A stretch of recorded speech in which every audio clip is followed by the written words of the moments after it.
엄마, 이거 몸에 좋은 거니까 얼른 마셔. 내 이름은 박순자. 초등학교 문턱도 못 넘어본 여자다. 내 평생은 대부분 먼지와 얼룩을 상대하며 흘러갔다. 젊어서는 공장에서, 그 후엔 남의 집을 떠도는 시간제 가사 도우미로, 그리고 더 나이가 들어서는 아들 이대현의 행복 아파트에서 월급도 받지 않는 청소부로 살았다. 사람들은 내 아들이 효자라고들 했다.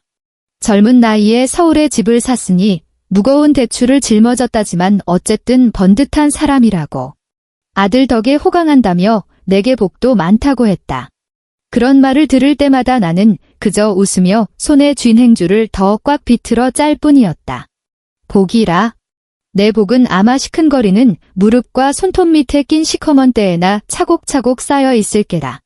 그날도 나는 여느 때처럼 아들네 집을 청소하고 있었다. 대현이와 며느리 수진이는 출근하고 널찍한 집에는 나와 진공청소기에 윙윙거리는 소리뿐이었다. 나는 이 고요함이 좋았다. 잠시나마 내가 누구의 어머니인지, 누구의 시어머니인지를 잊고 오직 먼지와 싸우는 한낱 노동자가 될 수 있게 해주었으니까. 나는 사람 그림자가 비칠 만큼 반짝이는 거실 바닥에 무릎을 꿇고 한 뼘 한 뼘 정성껏 닦아냈다. 이 집을 위해 내가 할 수 있는 유일한 일이었고 내 존재 가치를 찾을 수 있는 유일한 공간이기도 했다. 거실을 끝내고 쓰레기를 정리하기 시작했다. 한국의 분리수거가 얼마나 귀찮은지는 다들 아실 테다. 음식물, 플라스틱, 종이, 일반 쓰레기. 하나하나 칼같이 나눠야 한다. 나는 폐지로 가득 찬 서재의 휴지통을 들고 분리수거를 하러 갔다. 그 안에 내용물을 쏟아내던 순간 잘게 찢긴 종이 조각 몇 개가 내 눈길을 끌었다. 계약서에나 쓸 법한 두툼한 재질에 가장자리가 깔끔한 것이 영락없이 문서 파쇄기에서 나온 것들이었다. 평생을 주부로 살아온 직감이었을까? 아니면 그날따라 햇살의 각도가 절묘했던 탓일까? 나는 그 종이 조각들에 찍힌 검은 글씨들이 어딘가 심상치 않다고 느꼈다. 무언가에 홀린 듯 나는 그 종이 조각들을 한데 모으기 시작했다. 지독하게 어려운 퍼즐이라도 맞추는 심정으로. 노안이 심해 얼굴을 바싹 갖다 대고 빛에 비춰보며 한 조각 한 조각 맞춰나갔다. 천천히 몇몇 단어들이 모습을 드러내기 시작했다. 생명보험, 수익자, 피보험자. 그리고 익숙한 이름 하나가 눈에 들어왔다. 박순자. 그 순간 심장이 차가운 손에 꽉 움켜쥐어지는 듯 했다.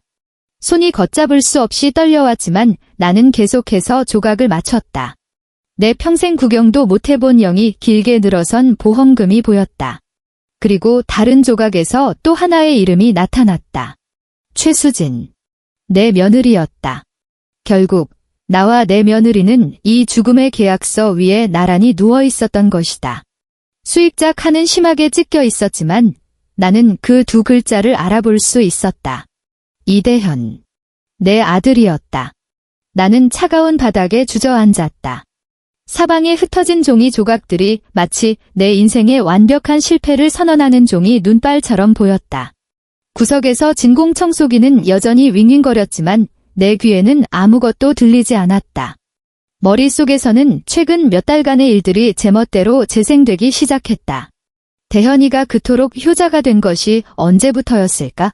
아마 석 달 전부터였을 것이다. 그는 갑자기 예쁜 병에 담긴 온갖 비싼 보약들을 사다 주기 시작했다. 노인네 뼈와 심장에 좋다면서. 그 액체들은 화학약품 같은 역한 단내가 나서 한 번 마시고는 손도 대기 싫었지만 그는 온갖 방법으로 나를 구슬렸다. 엄마, 이거 친구 통해서 외국에서 구해온 거야? 엄청 비싼 거니까 버리지 마. 그렇게 말할 때 그의 눈은 섬뜩할 정도로 반짝였다. 그는 내 건강에도 부쩍 관심을 보였다. 하루가 멀다 하고 어디 아픈 데는 없는지, 밤에 잠은 잘 자는지 물었다. 처음엔 아들이 드디어 철이 들어 이 늙은 어미를 챙기는구나 싶었다. 이웃에게 아들이 장성했다고 은근히 자랑까지 했었다. 이제 와 생각하니 그는 내 건강을 걱정한 게 아니었다. 자신의 투자가 언제쯤 수익을 낼지 확인하고 있었던 게다. 대현이의 도박 빚이 떠올랐다. 그건 밑 빠진 독이었다. 몇 년 전 처음으로 거액의 빚을 졌을 때 그는 내 앞에 무릎을 꿇고 다시는 도박에 손대지 않겠다고 울며 빌었다. 나는 내 노후 자금으로 쓰려고 시간제 일을 하며 피땀 흘려 모은 돈을 전부 내주어 빚을 갚아줬다. 그가 달라질 거라 믿었다. 하지만 얼마 지나지 않아 사채업자들의 독촉 전화가 내게로 걸려왔다. 수진이도 그 문제로 수없이 싸웠고 몇 번이나 이혼하겠다고 했지만 번번이 내 간곡한 만류에 무산되었다. 수진아, 내 얼굴 봐서라도 한 번만 더 기회를 주렴. 그래도 애 아빠잖니. 지금 생각하면 나는 얼마나 어리석고 가련한 중재자였던가. 내가 지켜낸 것은 우리를 죽이려고 마음먹은 악마였다. 나를 뼛속까지 시리게 한 것은 일주일 전의 기억이었다. 창고를 청소하다 가장 깊은 구석에서 눈에 띄지 않는 갈색병 하나를 발견했다. 달아빠진 라벨이 붙어 있었다. 나는 배운 게 없어도 그 몇 글자는 평생 잊을 수 없었다. 그라목손. 시골에서 자란 나는 그게 얼마나 독한 물건인지 알았다. 한 모금만 마셔도 신선도 못 살리는 맹독성 제초제. 당시에는 아파트에 웬 이런 게 있나 의아했을 뿐이다. 대현이에게 물었더니 회사에서 제초 작업할 때 쓰던 걸 실수로 가져왔다고 얼버무렸다. 이제 모든 조각이 맞춰졌다. 보험계약서, 이상한 보약, 과도한 관심, 그리고 그 치명적인 파란 액체. 그는 나뿐만 아니라 매일 자신을 위해 밥을 하고 빨래를 하며 아이를 낳아준 아내까지 함께 샘에 넣었던 것이다. 나는 바닥에 앉아 한참을 울었다. 통곡이 아니었다. 가슴 깊은 곳에서부터 터져나오는 소리 없는 눈물이었다. 평생을 늙은 소처럼 이 집을 위해 모든 것을 바쳤건만 결국 아들 눈에는 돈으로 바꿀 수 있는 가축에 불과했다는 사실에 울었다. 우리 집에 시집와서 단 하루도 마음 편히 살아보지 못한 가여운 내 며느리를 생각하며 울었다. 결국 아들의 탐욕 때문에 목숨까지 내놓아야 할 처지가 된 그녀가 불쌍해서 울었다. 울음이 그치자 눈물도 말랐다. 나는 천천히 바닥에서 일어났다. 그 종이 조각들을 비닐봉지에 소중히 담아 내가 들고 다니는 천 가방 가장 깊숙한 곳에 숨겼다. 그리고 일어나 무릎의 먼지를 털어냈다. 그 순간 내 마음속에 남아있던 어머니로서의 마지막 온기 한 조각마저 그 먼지처럼 털려나갔다. 나는 아무 소리도 내지 않았다. 이 집에서 당장 도망치지도 않았다. 어디로 도망가겠는가? 의지할 곳 없는 늙은이가 어디로 갈 수 있단 말인가? 그리고 그냥 떠날 수는 없었다. 내가 떠나면 다음은 수진이다. 다른 여자가 내 비극을 되풀이하는 것을 눈뜨고 볼 수는 없었다. 그날 오후 나는 우리 시장에 들렀다. 장을 보러 간 게 아니었다. 시장 구석에서 온갖 색소와 첨가물을 파는 작은 가게로 들어갔다. 케이크를 만들 때 쓰는 작은 파란색 식용 색소 한 병을 샀다. 아들네 집으로 돌아와 창고로 들어갔다. 그라목손 병을 꺼내 들었다. 악마의 눈처럼 불길한 빛을 뿜어내는 그 푸른 액체를 노려보았다. 손이 사시나무 떨듯 떨렸지만 나는 병뚜껑을 열었다. 내용물을 변기에 쏟아붓고 물을 내렸다. 쏴 하는 물소리를 들으며 나는 지난 수십 년간의 내 어리석음과 맹목적인 믿음이 함께 하수구로 씻겨 내려가는 듯한 기분을 느꼈다. 그리고 병을 10번도 넘게 헹궈냈다. 수돗물 냄새 말고는 아무 냄새도 나지 않을 때까지. 내가 사온 파란색 식용색소를 병에 붓고 물을 타서 흔들었다. 색깔은 똑같지만 아무런 살상력 없는 독약이 탄생했다. 나는 그것을 창고 원래 있던 자리에 이전과 똑같은 각도로 놓아두었다. 모든 일을 마치고 나는 평소처럼 저녁을 차려놓고 행복 아파트를 나섰다. 내 작은 단칸방으로 돌아오는 길, 서울의 밤바람은 유난히 차가웠다. 하지만 내 마음속에서는 작은 불씨 하나가 서서히 타오르기 시작했다. 내 평생은 남을 위해 살았다. 이제부터는 나 자신을 위해, 그리고 저 딱 한 며느리를 위해 한번 살아볼 참이다. 전쟁터는 바로 내가 수없이 청소했던 바로 그 집이었다. 그리고 내 무기는 지난 수십 년간 그들이 거들떠보지도 않았던 한 어머니의 생활의 지혜였다. 그 한 주 동안 나는 칼날 위를 걷는 심정으로 살았다. 매일 아들네 집에 갔다. 가장 충실한 배우처럼 순하고 둔하며 모든 것을 눈치채지 못하는 늙은 어머니를 연기했다. 대현이가 내 앞에서 연기하는 것을 지켜보았다. 그는 색깔이 고운 주스나 김이 모락모락 나는 보약을 내게 건네며 기대와 긴장이 뒤섞인 눈빛으로 나를 바라봤다. 엄마, 이거 몸에 좋은 거니까 얼른 마셔. 나는 늘 웃으며 잔을 받아들고는 온갖 핑계를 대며 마시지 않았다. 아이고, 방금 물 마셔서 배부르다. 이따 마실게 하거나 어머나 하며 잔을 실수로 엎지르고는 미안하다며 허둥지둥 바닥을 닦았다. 그의 얼굴에 스치는 실망과 짜증을 볼 때마다 내 마음속 불씨는 더욱 거세게 타올랐다. 그는 내가 보약을 마시길 기다렸고 나는 그가 진짜 독약을 건넬 날을 기다렸다. 그의 인내심이 바닥나고 있다는 것을 알았다. 빛 독촉 전화는 저승사자의 호출장처럼 날마다 기승을 부렸다. 한 번은 그가 베란다에서 전화하는 소리를 들었다. 목소리는 낮게 깔렸지만 절망적인 고함이 섞여 있었다. 일주일만 더 줘요. 딱 일주일. 그때까진 꼭 돈 마련할 테니까. 결전의 날은 생각보다 빨리 찾아왔다. 그날은 금요일이었다. 수진이는 회사 행사 때문에 일찍 퇴근해서 집에 돌아왔다. 대현이는 우리 셋이 다 있는 지금이 절호의 기회라고 생각한 모양이었다. 그는 유난히 싹싹하게 굴며 손수 저녁을 차리겠다고 나섰다. 부엌에서 분주하게 움직이는 그의 등, 내가 어릴 적부터 업어 키운 그 등을 바라보며 나는 이제 저것이 먹잇감을 노리는 짐승의 뒷모습으로밖에 보이지 않았다. 저녁 식사 분위기는 기묘했다. 대현이는 뻣뻣한 미소를 얼굴에 걸고 수진이와 내게 계속해서 반찬을 집어주었다. 수진이는 아무것도 눈치채지 못하고 남편이 웬일이냐며 투덜거렸다. 해가 서쪽에서 뜨겠네. 당신 밖에서 무슨 사고 쳤어?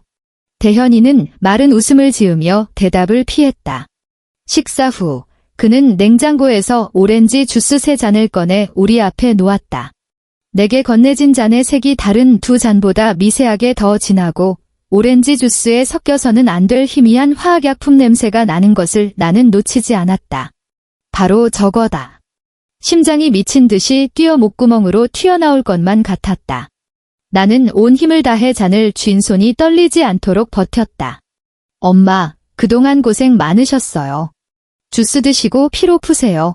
대현이가 나를 빤히 보며 또박또박 말했다. 그의 눈빛에는 더 이상 어떤 위장도 없었다. 오직 벌거벗은 탐욕과 재촉만이 가득했다.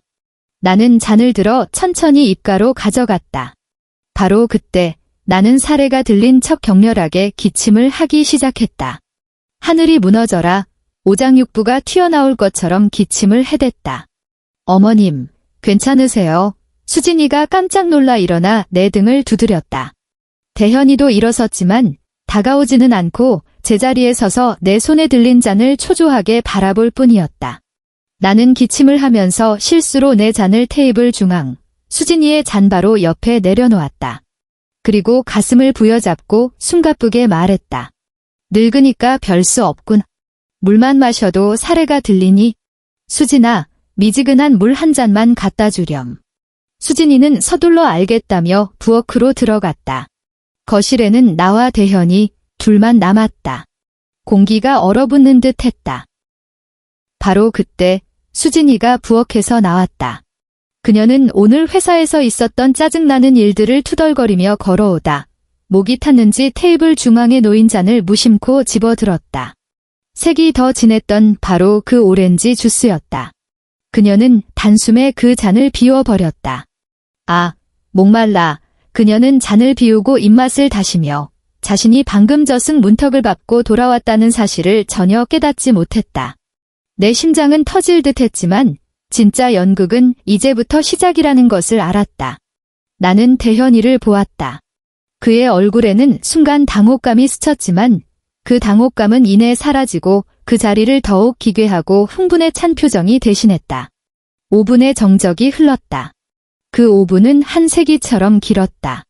대현이는 안절부절 못하며 나와 수진이 사이를 계속 곁눈질했다. 마침내 그는 참지 못하고 내 쪽으로 몸을 돌려 떠보듯 거의 속삭이는 목소리로 물었다. 엄마, 몸은 좀 어때? 나는 고개를 들어 그의 눈을 마주 보았다. 그리고 지극히 평온하게 심지어 한 줄기 연민마저 담은 목소리로 천천히 말했다. 글쎄, 그 주스는 내 마누라가 마셨는데. 나는 그의 얼굴에서 일어나는 아주 작은 표정 변화 하나도 놓치지 않으려 그를 뚫어지게 쳐다봤다. 나는 그가 당황하고 공포에 질려 수진이를 구하러 달려들 것이라 예상했다. 하지만 그는 그러지 않았다. 그는 잠시 멍하니 있더니 이내 입꼬리가 서서히, 아주 서서히 올라가며 끔찍하기 짝이 없는 미소를 지었다. 그 미소에는 아내에 대한 걱정이라고는 한 톨도 없었다. 오직 플랜 B가 성공했다는 광적인 희열만이 가득했다. 그는 나를 한 번, 소파에 앉아 핸드폰을 만지작거리는 수진이를 한 번 쳐다보더니 마치 엄청난 희소식이라도 전하는 듯한 목소리로 말했다. 그래. 차라리 잘 됐네. 어차피 그 여자 앞으로도 보험은 드러났으니까. 악마의 미소. 나는 그 순간 진짜 악마의 미소를 보았다. 내 아들, 아니, 저 남자는 이미 사람이 아니었다. 내 심장은 완전히 죽어버렸다. 그를 아들이라 여기게 했던 마지막 핏줄의 연마저 그의 미소 속에서 재가 되어 흩어졌다. 바로 그때 극적인 장면이 펼쳐졌다. 수진이가 갑자기 아이고 소리를 내며 배를 움켜쥐고 미간을 잔뜩 찌푸렸다. 이상하네, 배가 왜 이렇게 아프지? 점심에 먹은 도시락이 상했나 봐. 그녀는 그저 무심코 뱉은 푸념이었지만 대현이의 귀에는 그것이 독약이 작용하기 시작했다는 신호로 들렸을 것이다. 그의 눈에서 순식간에 무시무시한 빛이 터져나왔다. 흥분과 격동에 온몸을 떨던 그는 소파에서 용수철처럼 튀어올라 수진에게 달려갔다. 그리고 과장되고 가식적인 목소리로 외쳤다. 수진아, 왜 그래? 사람 놀라게 하지 마. 그는 소리치며 허둥지둥 핸드폰을 꺼내 119에 전화를 걸기 시작했다. 그의 손가락은 공포가 아닌 흥분으로 스크린 위에서 떨고 있었다. 전화가 연결되자 그는 수화기에 대고 소리쳤다. 여보세요. 119죠? 구급차 좀 보내주세요. 제 아내가 독극물을 마신 것 같아요. 빨리 와주세요. 그의 연기는 완벽했다. 아내 걱정에 안절부절 못하는 남편. 하지만 그는 이어서 내가 평생 잊지 못할 짓을 저질렀다. 구급대원이 주소를 묻자 그가 불러준 주소는 우리가 예전에 살던 서울 다른 구에 있는 옛날 집 주소였다. 여기서 차로 최소 40분은 걸리는 곳이었다. 그는 시간을 끌고 있었다. 수진이가 확실하게 죽기를 바랐던 것이다. 그의 입에서 흘러나오는 틀린 주소를 듣는 순간 내 온몸의 피가 머리로 솟구쳤다. 더 이상 참을 수 없었다. 나는 벌떡 일어나 성난 암사자처럼 몇 걸음 만에 아들에게 달려가 전화기를 빼앗았다. 대현이는 내 돌발 행동에 아연실색했다. 나는 전화기를 귀에 바싹 대고 내 평생 가장 또렷하고 가장 크고 가장 냉정한 목소리로 수화기에 말했다. 여보세요. 방금 주소는 틀렸습니다. 정확한 주소는 강남구 행복아파트 A동 1502호입니다. 제 아들 이대현이 방금 그의 아내와 저를 포함한 가족을 독살하려 했습니다. 즉시 경찰을 보내주세요. 그 말을 끝으로 전화를 끈 차 온 세상이 고요해졌다. 수진이는 배를 움켜쥔 채 무슨 일이 벌어지고 있는지 이해하지 못하고 멍하니 우리를 바라봤다. 그리고 대현이. 그의 얼굴 표정은 경악에서 불신으로 그리고 마침내 짐승 같은 흉포함으로 변해갔다. 그는 나를 죽일 듯이 노려보았다. 당신, 이 늙은 게 다 알고 있었어. 그의 목소리는 분노로 뒤틀려 있었다. 나는 대답하지 않았다. 그저 내가 직접 키운 이 괴물을 평온하게 바라볼 뿐이었다. 수십 년의 서름과 고생, 인내가 이 순간 단단한 갑옷이 되어 나를 지켰다. 나는 더 이상 고분고분하고 순종적이던 박순자가 아니었다. 나는 지옥에서 기어 돌아온 복수기였다. 미쳤어. 이 미친 할망구야. 대현이가 고함을 지르며 내게 달려들었다. 전화기를 뺏거나 나를 죽일 기세였다. 핏발선 그의 눈, 내가 수없이 입맞췄던 그 얼굴이 지금은 악기처럼 추악했다. 하지만 나는 물러서지 않았다. 조금의 두려움도 없었다. 그가 내 앞까지 달려드는 순간 나는 그저 냉정하게 몸을 돌려 창고 안으로 들어갔다. 그는 내가 뭘 하려는지 몰라 그 자리에 얼어붙었다. 수진이도 겁에 질려 소리도 못 내고 배를 감싸쥔 채 이 모든 것을 공포에 질려 지켜봤다. 몇 초 후 나는 창고에서 나왔다. 내 손에는 파란 액체가 담긴 갈색 병이 들려 있었다. 나는 그것을 대현의 눈앞에 들어 올렸다. 병 안의 액체가 불빛 아래서 흔들리며 유령처럼 푸르스름하고 죽음 같은 빛을 발했다. 내가 찾던 게 이거니? 나는 한 글자 한 글자 힘주어 물었다. 대현이의 동공이 순식간에 수축했다. 그는 그라목손 병을 보고 얼굴에서 핏기가 완전히 가셨다. 죽은 사람처럼 새하여졌다. 그는 저것이 진짜라는 것을 알았다. 그리고 수진이가 마신 것이 가짜라는 것도 알았다. 그의 계획, 일석이조라 여겼던 그의 완벽한 계획이 완전히 실패했음을 깨달았다. 아니야. 어떻게 내가, 그는 횡설수설하며 뒷걸음질 치다 텔레비전 장식장에 부딪혀 요란한 소리를 냈다. 나는 그의 붕괴를 무시했다. 주머니에서 몇 년째 써서 액정에 금이 간 낡은 스마트폰을 꺼냈다. 나는 배운 게 없어 이런 신식 물건을 다루는 게 서툴렀다. 하지만 살기 위해서는 사람은 무엇이든 배울 수 있다. 얼마 전 주민센터 노인교실에 갔을 때 그곳 젊은이들이 아주 친절하게 인터넷 하는 법과 화면 캡처하는 법을 가르쳐 주었다.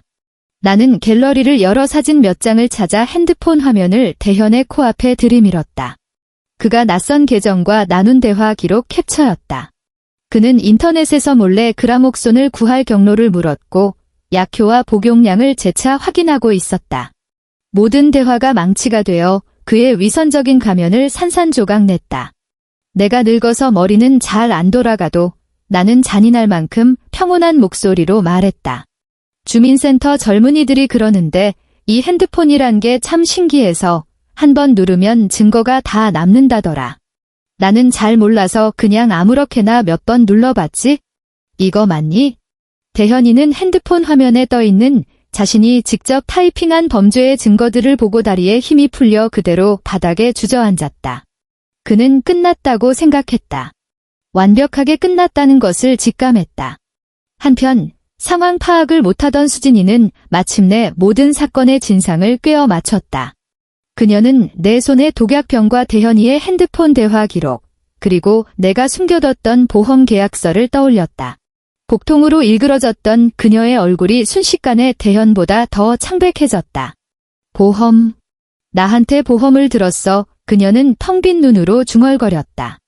그러다 문득 모든 것을 깨달은 듯 대현을 향해 날카롭게 소리쳤다. 이대현. 당신 나까지 죽이려고 했어? 그녀는 남편이 그저 한심하고 도박이나 좋아하는 무능력한 인간이라고만 생각했다. 그의 무능도 그가 안겨준 빚도 참을 수 있었다. 아이를 위해 이 부서진 가정을 유지할 수도 있었다. 하지만 그녀는 단 한 번도 이 한 이불 덮고 자는 남자가, 자기 아이의 아버지가 처음부터 자신의 목숨을 노리고 거액의 보험금으로 바꿀 계산을 하고 있었다고는 상상조차 하지 못했다. 이런 배신은 가난이나 부부싸움보다 만 배는 더 치명적이었다. 그것은 한 여자가 결혼, 사랑, 그리고 인간에 대해 가졌던 마지막 믿음마저 파괴했다. 수진이의 몸이 스르르 무너져 내렸다. 그녀는 바닥에 주저앉아 절망적인 짐승 같은 울부짖음을 터뜨렸다. 그녀의 복통은 진짜였지만 이 순간 마음의 고통은 이미 모든 육체적 고통을 압도하고 있었다. 바로 그때 문 밖에서 다급한 노크 소리와 초인종 소리가 울렸다. 경찰입니다. 문 여세요. 나는 걸어가 문을 열었다. 제복을 입은 경찰 몇 명이 굳은 표정으로 서 있었다. 그들은 방 안의 광경 바닥에 쓰러진 남자, 무너져 오는 여자, 그리고 독약병과 핸드폰을 든 노부인을 보고 즉시 상황의 심각성을 파악했다. 나는 손에 든 것들을 맨 앞에 경찰에게 건넸다. 경찰관님, 증거입니다. 이 사람이 우리를 독살하고 보험금을 타내려 했습니다. 경찰들은 여전히 떨고 있는 대현을 신속하게 제압했다. 그는 아무런 저항도 하지 못하고 뼈가 제거된 고깃덩어리처럼 축 늘어졌다. 차가운 수갑이 그의 손목에 채워지는 순간 그는 비로소 정신이 든 듯 미친 듯이 발버둥치며 고함을 질렀다. 내가 아니야. 당신들이 나를 이렇게 만든 거야. 당신들이. 그는 나와 수진이를 향해 악을 썼다. 이 늙어 죽지도 않는 것. 왜 그냥 죽지 않았어? 당신이 죽었으면 모두가 편해졌을 거 아냐. 그리고 너. 이 돈만 아는 여자. 너희 둘 다 죽었어야 해. 그의 저주는 복도에 울려 퍼졌고 끔찍하고도 처량했다. 이웃들이 문을 열고 머리를 내밀며 우리를 향해 손가락질했다. 내가 평생 가장 중요하게 여겼던 체면이 이 순간 산산조각 났다. 하지만 나는 이제 아무렇지도 않았다. 그저 경찰에게 끌려가는 그의 일그러진 얼굴을 차갑게 바라볼 뿐이었다. 내 눈에 그는 이미 모르는 사람이나 마찬가지였다. 경찰차가 사이렌을 울리며 멀어져 갔다. 내 유일한 아들을, 그리고 내 전반생의 모든 악몽을 싣고서 집안에는 마침내 죽음 같은 정적이 찾아왔다. 나와 수진이 같은 남자에게 무참히 상처받은 두 여자와 어지러운 집안의 풍경만이 남았다. 수진이는 여전히 바닥에서 소리 없이 흐느끼고 있었다. 그녀의 세상은 불과 10여 분 만에 완전히 무너져 내렸다. 나는 그녀를 바라보았다. 승리감은 없었다. 뼛속까지 파고드는 피로와 슬픔만이 느껴졌다. 나는 다가가 말없이 허리를 숙여 그녀의 어깨를 가볍게 토닥였다. 그리고 부엌으로 들어가 찬장에서 콩나물 한 봉지를 꺼내 해장국을 끓일 준비를 했다. 우리 중 누구도 술을 마시진 않았지만 우리에겐 시베리아 칼바람보다 더 차가워진 이 마음을 덮여줄 뜨거운 국물이 필요했다. 경찰이 떠난 후 그 행복 아파트라는 곳은 먼지 떨어지는 소리가 들릴 만큼 고요했다. 수진이는 여전히 영혼이 빠져나간 인형처럼 바닥에 앉아 있었다. 텅 빈 눈으로 허공의 한 점을 응시하며 소리 없이 눈물만 흘렸다. 나는 그녀를 위로하지 않았다. 이런 순간에 어떤 말도 무의미하다는 것을 알았기 때문이다. 나는 그저 엉망이 된 것이를 묵묵히 치웠다. 엎질러진 컵 조각을 쓰레받기에 쓸어 담고 쓰러진 의자를 바로 세웠다. 그리고 부엌으로 들어갔다. 냉장고에서 콩나물 한 봉지를 꺼내 한 가닥 한 가닥 정성껏 다듬었다. 대파와 마늘도 좀 다졌다. 불을 켜고 물을 붓고 물이 끓자 콩나물을 넣고 소금과 다진 마늘로 간을 했다. 가장 간단하고 평범한 콩나물국이 완성되었다. 한국 사람들은 숙취로 고생하거나 몸이 아플 때 이 국을 마신다. 대단한 음식은 아니지만 그 담백한 온기는 얼어붙은 속을 조금이나마 달래준다. 나는 국을 그릇에 담아 수진이 앞에 그녀 앞바닥에 내려놓았다. 좀 마셔. 속이라도 덮여야지. 내 목소리는 거칠고 차분했다. 수진이는 천천히 고개를 들어 나를 보았다. 호두처럼 퉁퉁 붓고 핏발이 선 눈이었다. 어머님, 그녀는 입을 열자마자 다시 눈물을 터뜨렸다. 저는 이제 어떡해요? 나는 어떡하냐는 질문에 답하지 않았다. 그저 국그릇을 그녀 쪽으로 조금 더 밀어주었다. 일단 국부터 마셔. 하늘이 무너지는 일도 배는 채우고 생각해야 하는 법이야. 그녀는 김이 모락모락 나는 국그릇과 나를 번갈아 보았다. 익숙한 마늘 향 섞인 온기가 그녀의 감각을 조금이나마 깨웠는지 그녀는 떨리는 손으로 그릇을 들어 한 모금씩 마시기 시작했다. 뜨거운 국물이 목구멍을 타고 넘어가자 그녀는 더 서럽게 울었다. 하지만 아까처럼 절망적인 울부짖음이 아니라 억눌려왔던 서름이 터져나오는 흐느낌이었다. 나는 그녀가 국 한 그릇을 다 비우고 울음소리가 잦아들 때까지 조용히 곁을 지켰다. 어머님, 죄송해요. 그녀가 흐느끼며 말했다. 제가 예전에는 어머님이 늘 대현 씨 편만 드신다고 생각하고 어머님을 나는 고개를 저어 그녀의 말을 막았다. 수진아, 내가 나한테 미안할 건 없다. 미안해야 할 사람은 나야? 내가 아들을 잘못 키워서 내가 그 오랜 세월 고생했어. 내가 너무 물러서 번번이 그놈을 감싸고 도는 바람에 괴물을 만들었지. 내가 조금만 더 일찍, 오늘처럼 조금만 더 일찍 정신을 차렸더라면 일이 이 지경까지 오지는 않았을 텐데. 우리 두 여자, 한 시어머니와 한 며느리는 방금 살인 미수 사건이 벌어졌던 그 거실에서 처음으로 그렇게 솔직하게 마음을 터놓았다. 우리는 더 이상 누구의 어머니도 누구의 아내도 아니었다. 우리는 그저 폐허 위에서 서로의 상처를 핥아주는 두 명의 생존자일 뿐이었다. 이혼해라, 수진아. 나는 그녀의 눈을 보며 단호하게 말했다. 너는 아직 젊어. 내 인생은 아직 길어. 더 이상 그 짐승 같은 놈한테 발목 잡혀 살면 안 돼. 내 인생에서 그 놈을 아주 깨끗하게 도려내야 해. 수진이의 몸이 움찔했다. 이혼. 그 단어는 그녀가 수없이 생각하고 말했던 것이었지만 지금처럼 무거운 의미로 다가온 적은 없었다. 그 후 며칠 동안 나는 수진이와 함께 모든 일을 처리했다. 함께 경찰서에 가서 조서를 꾸몄다.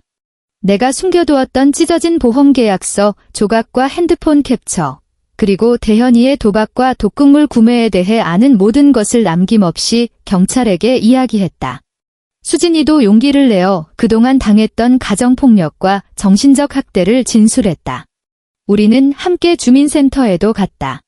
그곳에는 주민들을 위한 무료 법률 상담 변호사가 있었다. 나는 내 평생 모은 얼마 안 되는 돈벌레 내 수의 값으로 마련해둔 글건에 변호사를 선임했다. 수진이의 이혼 소송과 재산 분할 문제를 돕기 위해서였다. 그 변호사는 마음씨 좋은 젊은이였다.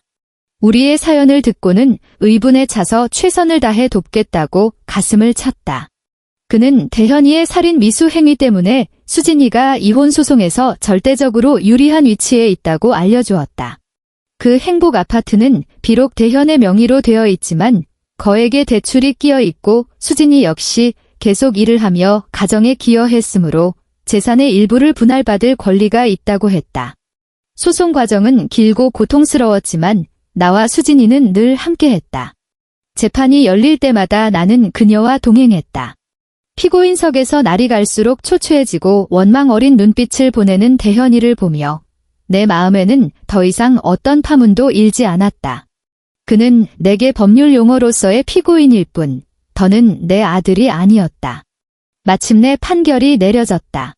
이대현은 살인 미수, 보험 사기 등 여러 혐의로 장기징역형을 선고받았다. 수진이의 이혼 소송도 승소했다. 법원은 아파트의 거주권을 수진이와 아이에게 주었고 대현 명의의 재산 일부는 수진이의 정신적 피해 보상금으로 지급하라고 판결했다. 판결문을 받은 날 수진이는 법원 앞에서 나를 껴안고 아이처럼 울었다. 그것은 슬픔의 눈물이 아닌 해방의 눈물이었다. 삶은 가장 큰 암덩어리를 제거한 후에야 천천히 제자리로 돌아오기 시작했다. 아니, 완전히 새로운 궤도로 들어섰다. 수진이는 엄청난 정신적 충격을 받고 원래 다니던 회사를 그만두었다. 한동안 그녀는 집안에 틀어박혀 누구도 만나려 하지 않았다. 나는 그녀를 재촉하거나 다그치지 않았다. 매일 아파트로 가서 청소를 하는 대신 그녀에게 밥을 해주고 이야기를 나누고 혹은 그저 조용히 곁에 앉아 있었다. 내가 평생 쌓아온 몇 안 되는 삶의 지혜를 그녀에게 모두 들려주었다. 사람 사는 게 겨울 김장김치 같아서 수없이 주무르고 쥐어짜는 과정을 겪어야 맛이 들고 그래야 추운 겨울에 밥 한 그릇 뚝딱하게 해주는 반찬이 되는 거라고. 우리가 지금 삶에게 실컷 주물러지고 있는 거라고. 아프지만 이 과정을 견뎌내야 우리 인생도 더 깊은 맛이 날 거라고 말이다. 어느 날 거울에 비친 주름 가득한 내 얼굴과 평생의 노동으로 거칠고 뒤틀린 내 손을 보다가 문득 한 가지 생각이 떠올랐다. 나는 수진이에게 말했다. 수진아, 내가 평생 할 줄 아는 건 청소밖에 없어. 남의 집 청소를 반평생 했고 아들네 집에서도 공짜로 몇 년을 일했지. 이제는 더 이상 공짜로 일하면 안 되겠다는 생각이 들어. 내가 작은 회사를 하나 차릴까 봐. 이름은 순잔의 클린으로 하고 나처럼 혼자 사는 노인들 집 청소도 해주고 말동무도 되어주는 거야? 어떠니? 수진이는 멍하니 나를 바라보았다. 한참 후에야 그녀의 눈에 처음으로 다시 빛이 돌아왔다. 어머님, 아니, 순자 이모님이 그녀가 호칭을 바꿨다. 그 생각, 아주 좋아요. 그런데 나는 일하는 것밖에 모르지 경영이니 컴퓨터니 하는 건 하나도 모르는데 내가 걱정스레 말했다. 제가 알아요. 수진이가 갑자기 말했다. 목소리는 작았지만 이상할 만큼 또렷했다. 제가 알아요. 저 표도 만들 줄 알고, 계산도 할 줄 알고, 인터넷도 쓸 줄 알아요. 순자 이모님이 기술 지도를 맡으세요. 제가 운영 관리를 맡을게요. 우리 같이 해요. 그렇게 햇살이 가득한 어느 오후, 나의 순잔의 클리는 첫 번째이자 가장 중요한 동업자를 얻었다. 우리는 법원에서 받은 위자료와 내 남은 쌈짓돈을 합쳐 작은 사무실을 얻고 회사를 등록했다. 모든 것이 처음이었다. 나는 직원들을 교육하며 내 청소 비법을 아낌없이 전수했다. 어디가 사각지대인지, 어떤 세제를 써야 손이 상하지 않는지, 어떻게 정리해야 노인들이 편안하게 지낼 수 있는지. 수진이는 고객을 상담하고 일정을 짜고 재무를 처리했다. 그녀는 완전히 다른 사람이 되어 있었다. 자기 연민에 빠져있던 가정주부에서 똑 부러지는 전문 경영인으로 변해갔다. 우리의 첫 고객은 옆 단지에 사는 독거노인이었다. 내가 가서 청소를 하고 할머니와 이야기를 나누고 밥 한 끼를 차려드렸다. 할머니는 내 손을 잡고 많은 이야기를 하셨다. 더러운 것보다 무서운 게 외로움이라고. 우리 서비스 덕분에 집이 깨끗해진 것뿐만 아니라 혼자가 아니라는 느낌이 들어서 좋다고 하셨다. 입소문은 그렇게 조금씩 퍼져나갔다. 우리의 고객은 독거노인에서 맞벌이 부부로 산후조리가 필요한 산모로 점점 늘어났다. 회사는 천천히 자리를 잡았고 우리처럼 여러 사정으로 어려움에 처했던 중년 여성들을 직원으로 고용하기도 했다. 나와 수진이는 최고의 파트너가 되었다. 우리는 더 이상 누구의 시어머니나 며느리가 아니었다. 우리는 박순자이고 최수진이었으며 순잔의 클린의 공동 창업자였다. 우리는 바쁜 하루를 마치고 작은 사무실에서 김치 한 조각에 뜨거운 라면 한 그릇을 나눠 먹었다. 새로운 계약 하나에 기뻐하고 까다로운 고객 불평에 함께 머리를 맞대고 고민했다. 가끔 나는 여전히 대현이를 생각한다. 어릴 적 귀여웠던 모습, 처음으로 선마라고 불렀던 순간을. 마음 한구석이 여전히 아리지만 그 통증은 이미 아문 상처의 흉터처럼 과거의 상처가 얼마나 깊었는지를, 그리고 지금의 삶이 얼마나 소중한지를 일깨워줄 뿐이다. 나는 더 이상 밥상에서 남몰래 눈물 찢던 어머니가 아니다. 내 눈물은 반격을 결심한 그 순간 이미 다 말라버렸다. 지금 내 손은 여전히 거칠지만 그 손은 나 자신의 가치를 창조하고 있다. 내 무릎은 여전히 시큰거리지만 그것은 내 사업을 위해 뛰어다닌 영광의 흔적이다. 운명에게 버림받았던 우리 두 여자는 마침내 폐허 위에서 손을 맞잡고 우리만의 작고 단단한 성을 쌓아 올렸다. 우리에게는 대단한 지위도 거액의 재산도 없지만 그 모든 것보다 훨씬 귀한 것을 얻었다. 바로 존엄, 그리고 우리 손으로 직접 거머쥔 우리 자신의 인생이었다.